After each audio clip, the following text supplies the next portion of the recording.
Wow. I'm completely stunned here. Honestly, I had this whole segment planned out to talk about what we saw from the Eagles and a couple concerns that there were obviously evident from the defensive side. And in the last 3 minutes, that has totally had to flip around as we're reacting now to a Falcons win 22-21. So my biggest takeaway here is not necessarily that Sirianni decided to throw it on third down to Saquon Barkley. I can understand that. You're running the play to try win the game and ice it, and you get away with it. Now, I think a fair argument against that would be you can run the tush push once or twice that's been working all night to pick up 3 yards. That's a fair counterpoint. What I have a bigger problem with is kicking the field goal. You are driven down and you're in position where it is at that point, let's say they don't gain any yardage. You would have been at the Atlanta 9-yard line, right? You run the fourth down play. You got 2 cracks at it. If you don't get it, you have probably around what would have been about 48, 49 seconds would have been the time left on the clock.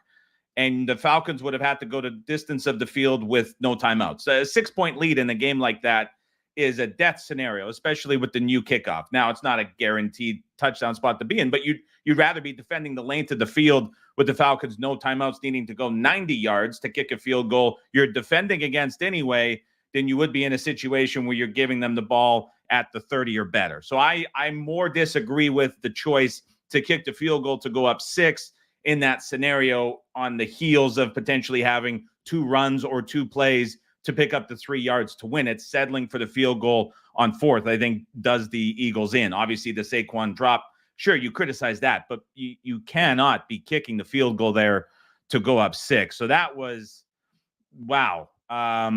The Falcons looking at 0-2, all of a sudden that's flipped. The Eagles were going to be in a comfortable spot at 2-0, especially coming off of what we saw the Cowboys do. What a waste. What an absolute waste by Nick Sirianni for the Eagles there in that decision-making. Not sure what that was about. Let's talk about the Falcons offense. They win the game. We'll talk about that first. Early in the game, I thought Kirk Cousins had some real hesitation in a lot of the throws, especially outside to the boundaries. We saw him struggling to get some of the passes there. The Eagles defenders were playing very tight on some of those throws to the outside. I still questioned early in the game, where is Drake London? Where is Kyle Pitts? Don't know what that was about. As the game went on, he started to look a lot more comfortable. It started to look like a version of Kirk Cousins we are used to seeing to an extent. And I felt like he got a lot more comfortable as the game went on. Was that due to just getting back in the game flow off of the injury last week, facing a Steelers defense that was constantly timing the snap and getting into the backfield, watching the center's head bob, right? Like, who knows what that was in week 1. Week 2, as the game went on, the Eagles just never generated any pressure. So that's probably what we see from Kirk when the pocket's clean like it was tonight. And I think you look at the game as a whole, not even accounting for the last drive, which was amazing. It was just comfortable. And as the game went on, he looked a lot better. And so I think that's promising for the Falcons. Something else I would take away from Atlanta is if this is a trajectory that he continues on health-wise, it's hard to ignore how fast the Falcons were playing. So prior to the hurry-up drive, not the last one of the game, but the one prior, they started kicking up the tempo. So I'm talking, you take out the last 2 drives, it was like 6 minutes left, and then the one right before the end of the game to go ahead. The Falcons were right around 27.5 seconds per play. I mean, they were up to the line. They were snapping it quick. They were playing with tempo in close games. And so I start to look at this Falcons offense, which had some red zone stallouts for sure, which kept the score output a lot lower. Man, they were moving pretty quick. And so if Kirk gets more comfortable and you finally start seeing London and Pitts involved, you have to be kind of excited about this Falcons offense and the pace that they might be able to move at. And so that was my big takeaway for Atlanta. Now, going to the other side, I wanted to come into this recap and be like, there's a lot of really good positives to talk about for the Eagles, because last week against Green Bay, they proved early in the game that they can beat the blitz, which is something they could not do at the end of last season when things really went south. So I was like, check, they figured that one out. This game, we don't have the numbers yet. My guess would be the Falcons played a very high rate of zone coverage, and they played a lot of cover 2 or 2 high shell, because that to me looked like a defense that was very passive against the run. And when defenses are sitting in those looks, that's when mobile quarterbacks can really burn you. Jalen Hurts had his most carries since the Buffalo Bills overtime game, going back to the midpoint of last season.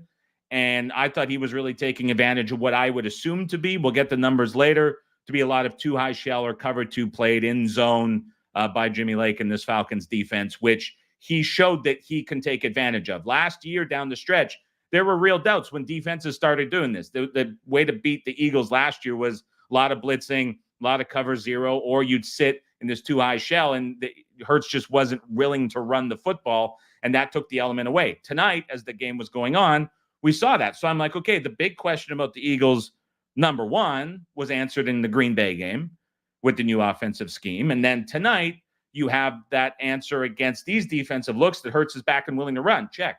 So I was like, great, 2 positives for the Eagles.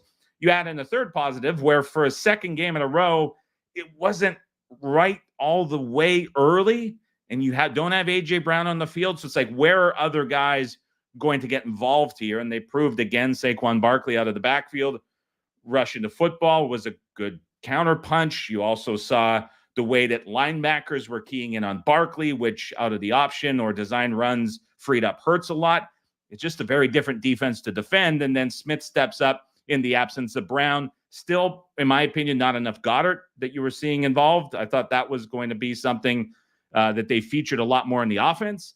And so I was really excited about this Eagles offense. And of course, that's completely undone by the Eagles defense, which had 0 pass rush all night. You're watching the offensive line for the Falcons, which is very highly rated, but just, stonewall this Eagles pass rush all night long. I was blown away by how little pressure they were able to generate. There was no change-ups. There was nothing. And then these corners in coverage were just getting picked on by the end of the game. And that drive defending the lead late at the end, I don't know if it was just the assumption that the game was over at that point and they come in flat.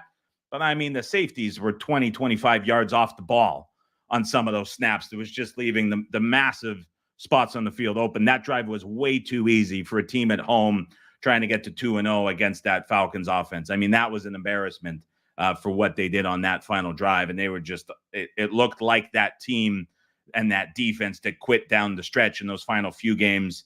That was really, really disappointing from the Eagles. And so this is a really, really big flip for how this game played out. Check in on some of the comments here and look at it.